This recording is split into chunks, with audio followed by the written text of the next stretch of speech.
नमस्कार साथियों, जैसा कि आप देख रहे हैं कि मैं इस समय अपने नवाबगंज के संपर्क कार्यालय न्यू मीडिया हाउस पर पहुंच चुका हूं।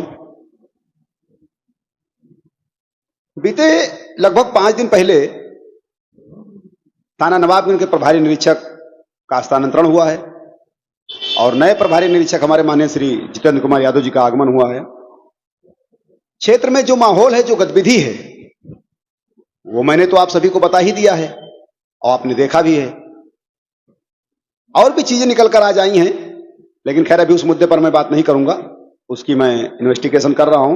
पुष्टि के बाद ही वो बात आप सभी के बीच में लाना उचित रहेगा। पहले कोई भी चीज कहना उचित नहीं है।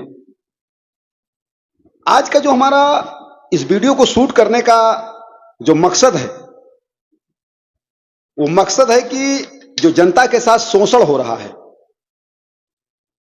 उस शोषण के संबंध में मैं अपनी बात आपके भी सामने रख रहा हूं। हालांकि इस मुद्दे पर मैंने सुबह जिन लोगों के द्वारा शोषण किया जा रहा है, उनसे मैंने मुलाकात की और बात कहा और उनको मैंने 3 बजे तक का समय दिया था कि 3 बजे तक आप लोग अपनी गतिविधि सुधार लीजिए, जनता के साथ शोषण मत कीजिए। अभी 3 बजे से अधिक समय हो चुके हैं और उनके अंदर कोई बदलाव नहीं आया है। अब आप लोग सोच रहे होंगे कि ऐसा कौन सा प्रश्न है। वैसे भी जब भी मैं कैमरे पर आता हूं, मेरी वीडियो शूट होती है, तो तमाम तरीकों के सवाल पैदा हो जाते हैं। खैर, सवाल आप लोग पैदा कीजिए, जो मेरा काम है मैं कर रहा हूं। जिसको सपोर्ट करना है सपोर्ट करेगा, जिसको विरोध करना है विरोध करेगा। और जब तक किसी भी चीज में कमेंट ना हो, उस चीज का मतलब क्या है।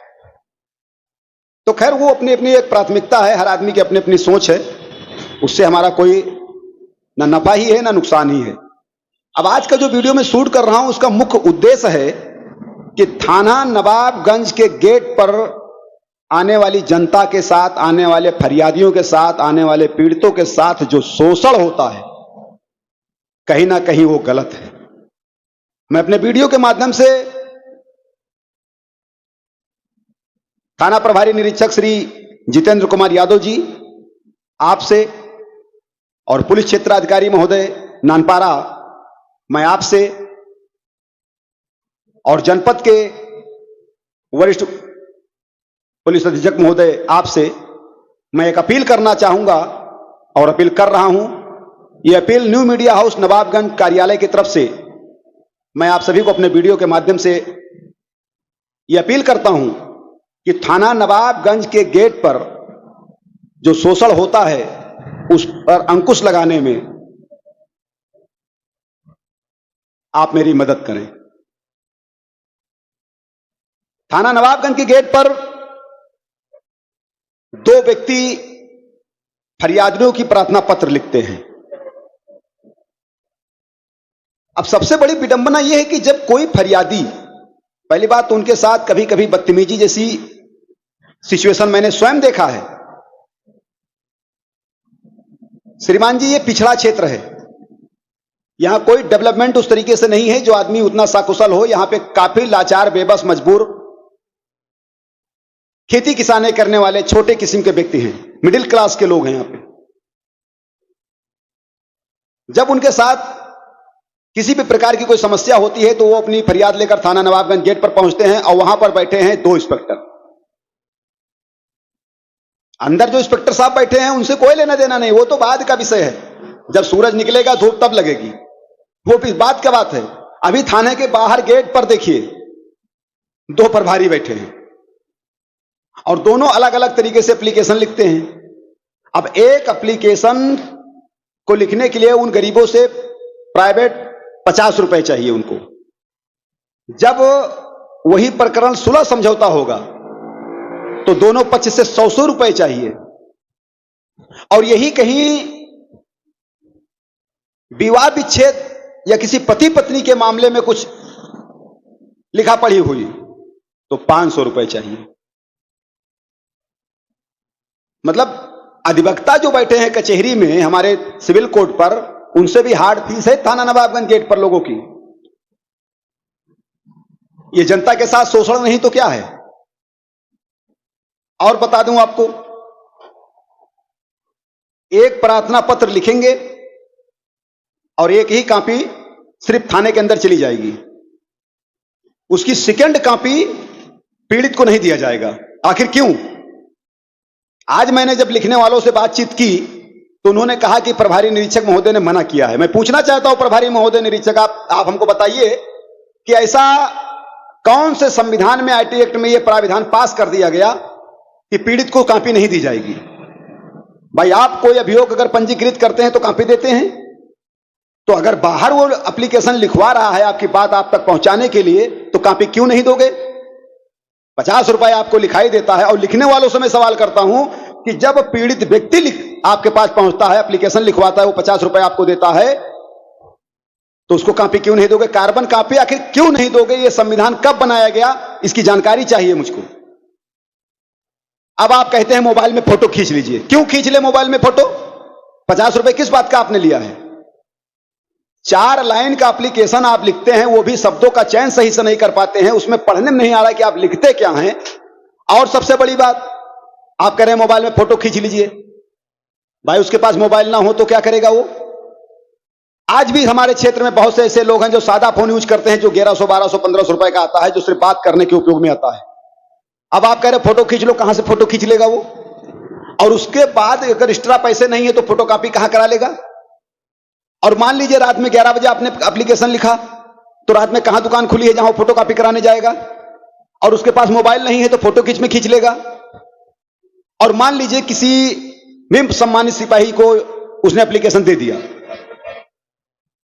और सिपाही ने अपने स्तर से कि उसको रखा। एक उदाहरण दे रहा हूं, तो इंस्पेक्टर साहब आप बताइए उसकी जानकारी आप तक कैसे पहुंचेगी? अगर सेकंड कॉपी पीड़ित के पास नहीं रहेगा तो आपको क्या दिखाएगा?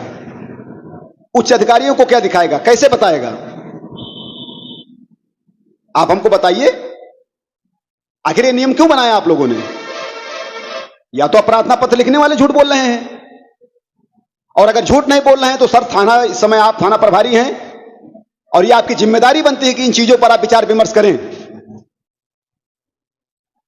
हमारी ये व्यक्तिगत अपील है आपसे कि कोई भी प्रार्थना पत्र अगर आप लिखें तो उसकी एक कार्बन कॉपी पीड़ित को अवश्य दें।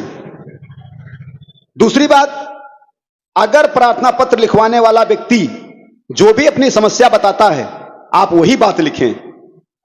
थाने में स्वीकार होगा कि नहीं होगा, अभियोग पंजीकृत होगा कि नहीं होगा, इसके उत्तरदायी तो आप मत बनिए। आप इसके जिम्मेदार नहीं हैं। आपकी बात है कि आप उससे 50 रुपया ले रहे हैं, उसकी बातों को उसके प्रार्थना पत्र में लिख करके आप उसको दे दीजिए। आप इंस्पेक्टर बनने की कोशिश मत कीजिए। आपकी जिम्मेदारी है, आप उसको कार्बन कॉपी दीजिए और देना पड़ेगा आपको। अभी मैंने आदरणीय एडिशनल एसपी साहब को मैंने दूरभाष पे संपर्क स्थापित करने का प्रयास किया। 2 बार मेरी रिंग गई है, लेकिन शायद किसी कार्य व्यस्तता के कारण उनका फोन रिसीव नहीं हुआ है। जैसे ही कॉल बैक आता है या फिर मैं बाद में भी प्रयास करूंगा, नहीं होगा तो मैं लेटर बना के भेजूंगा इस मुद्दे पर, क्योंकि यह विचारणीय प्रश्न है, जनता के हित के लिए है। जो बात पीड़ित कह रहा है उसको आप लिखते नहीं प्रार्थना पत्र में। क्यों नहीं लिखते हैं भाई? आप कैसे फैसला कर लेते हैं कि ये एप्लीकेशन थाने में नहीं ली जाएगी या इस पे ये चीज नहीं लिखा जाएगा? आप उसकी बातों को अंकित कर दीजिए, बाकी थाने का काम थाने पर छोड़ दीजिए। अब थाने का काम अगर आप बाहर बैठकर निपटाने लगेंगे तो बेचारे क्या करेंगे? उनके लिए भी कोई काम छोड़ दीजिए। तो आप कम से कम इस बातों पर ध्यान दीजिए। एप्लीकेशन लिखिए, उसकी कार्बन कॉपी दीजिए, और जो बात पीड़ित कह रहा है उसकी बात को लिखिए। मनगढ़ंत कहानी मत लिखिए। घटना कोई और है और आप लोगों ने घटना बना दिया कुछ और। सही बात आप एप्लीकेशन में क्यों नहीं लिखते भाई? हमने चेक किया है, मैं इस बात की पुष्टि करता हूं, मैंने एप्लीकेशन कई चेक किए हैं। अभी आज रात में घटना घटी है, घटना क्या हुआ है, मामला क्या हुआ है, आपने एप्लीकेशन में लिख क्या दिया? सही बात आप क्यों नहीं लिखते हैं? क्यों भ्रमित करते हैं पुलिस को? तो पुलिस को भ्रमित मत कीजिए, अन्यथा थाने के सामने जो आप लोगों ने दरबार सजा के रखा है ना, यह दरबार आपका ज्यादा नहीं टिकने वाला नहीं है। आप इस बात पर गौर कीजिए। मैं थाना नवाबगंज के सभी पुलिस अधिकारी से मैं विनम्रतापूर्वक अपील करता हूं कि मेरी बात को आप सुने और समझें। कोई भी पीड़ित आता है तो उसकी बात पूर्णतया लिखी जाए, उसके शब्द सुने जाएं और वो एप्लीकेशन पीड़ित स्वयं लेकर आपके पास जाए। कोई प्रार्थना पत्र लिखने वाला व्यक्ति डिसाइड नहीं करेगा कि एप्लीकेशन किस दीवान को देना है, किस सिपाही को देना है, किस दरोगा को देना है। यह प्रार्थना पत्र लिखने वाला डिसाइड नहीं करेगा, जो इस समय थाना नवाबगंज में चल रहा है। आप एप्लीकेशन लिख करके दे दीजिए, वो स्वयं चला जाएगा थाने में। धीरे धीरे लोग एक्टिव हो रहे हैं, जानते हैं। आप एप्लीकेशन लिखेंगे, फिर उसके साथ में जाएंगे जहां जिसके आपकी बातचीत होती है, जिससे आपके साठगांठ है, उसको एप्लीकेशन देंगे। पीड़ित को क्यों नहीं जाने देते हैं भाई थाने के अंदर? वो स्वयं चला जाएगा एप्लीकेशन लेकर के। बाहर से बता दीजिए कि चले जाइए, आगे बैठे हैं साहब। और थाने में जब वो जाएगा तो थाने में कोई ना कोई पुलिसकर्मी मिलेंगे जो बता देंगे कि आपको किसको देना है, क्या करना है। आप इसका निर्णायक मत बनिए। 50 रुपए लिखाई लेंगे, 100 रुपए सुलानामा के नाम पर लेंगे। सब्जी लाने के पैसे नहीं है लोगों के पास। महीनों बीत जाते हैं, मोबाइल में रिचार्ज नहीं होता है। धान सूख रहा है, खाद लगाने के पैसे नहीं है लोगों के पास। लेकिन परिस्थिति जब आदमी को झुकाती है तो मजबूर हो जाते हैं जाने पर। और आप बैठे बैठे शोषण कर रहे हैं उनका। 50 रुपए भी ले लोगे, उनकी बात भी सही तरीके से नहीं लिखोगे, कार्बन कॉपी भी नहीं दोगे, और फिर जब अंदर जाने की बात होगी तो उसमें भी नेता नगरी जमा कर दोगे। तो थाने के पहली बात तो मैं उच्च अधिकारियों से अपील करूंगा कि जो दरबार है, ये दरबार अगर हट जाए तो लोगों को काफी आसानी हो जाए। हमने देखा है कि लोग मोटरसाइकिल से उतर नहीं पाते हैं और लोग उनको वहीं थाम देते हैं। अरे भाई, वो फरियादी है, पीड़ित है, स्वयं चलकर आएगा। अगर अपने गांव से चलकर थाने के गेट तक आ सकता है तो क्या अंदर नहीं जा सकता है? तो आप अगर प्रार्थना पत्र लिखते हैं तो लिखिए, लेकिन आप निर्णायक मत बनिए। आप लोग तो पीड़ित को एकदम से कैप्चर कर लेते हैं बाहर। मैंने इस बात को देखा है, और यह बात थाना नवाबगंज के आधा ज्यादा अधिकारी जानते हैं। कैप्चर कर लेते हैं बाहर। यह बहुत गलत चीज है। अभी तक जो भी हुआ, जैसा भी हुआ, लेकिन मैं उच्च अधिकारियों से, थाना नवाबगंज थाना प्रभारी निरीक्षक से अपील करता हूं कि इस गतिविधि पर आप विचार कीजिए। आप हमारी बात पर भरोसा मत कीजिएगा। आप गोपनीय तौर से, अपने तौर तरीके से इस पर विचार कीजिए, इन्वेस्टिगेशन कीजिए। अगर मेरी बातें आपको सही लग रही हैं तो आप काम कीजिए, नहीं सही लग रही, कोई बात नहीं, आपकी इच्छा। फिलहाल मैं उच्च अधिकारियों को पत्र लिखूंगा शाम को और मेल करूंगा, और अगर दूरभाष पर बात हो गई तो और अच्छी बात है। लेकिन जो जनता के साथ शोषण होता है वो बिल्कुल बर्दाश्त नहीं किया जाएगा, क्योंकि जो तरीके चल रहे हैं, जो नियम चल रहे हैं, वो नियमावली के मैं खिलाफ हूं। जनता के साथ ऐसा शोषण न सुनने में अच्छा लगता है, न देखने में अच्छा लगता है। दरबार सजा दिया थाना नवाबगंज के बाहर। उच्च अधिकारी मीटिंग के लिए आते हैं, क्या वो नहीं देखते हैं कि थाने के दरवाजे पर दरबार सजा हुआ है? हमने तो किसी थाने में ऐसा नहीं देखा कि कार्बन कॉपी न दी जाती हो, उसकी बात न सुनी जाती हो, उसकी बात लिखा ना जाता हो।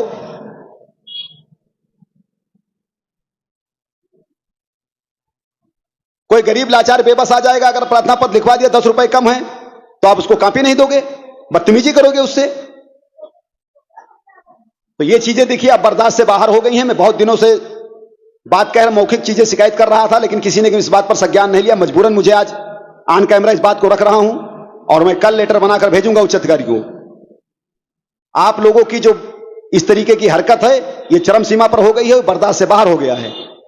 अब मजबूरी में ये बात जनता के सामने भी लाना पड़ रहा है और अधिकारियों के सामने भी लाना पड़ रहा है। क्षेत्र की समस्त जनता से मैं न्यू मीडिया हाउस प्रभारी आर के निराला आप सभी से निवेदन करता हूं कि अगर आप लोगों के बीच, चाहे थाने पर हो या बाहर हो या अन्य किसी की जगह हो, अगर आपके साथ कोई दुर्व्यवहार करता है, आपको किसी प्रकार की दिक्कत होती है, आप कार्यालय पर संपर्क करें, अपनी बात बताएं। अगर आप सही जगह पर हैं, सही बात पर हैं, सही मुद्दे पर हैं, तो मैं उच्च अधिकारियों से संबंधित विभाग को बात करके आपकी बात रखने का प्रयास करूंगा और आपको न्याय दिलाने में आपकी मदद करूंगा।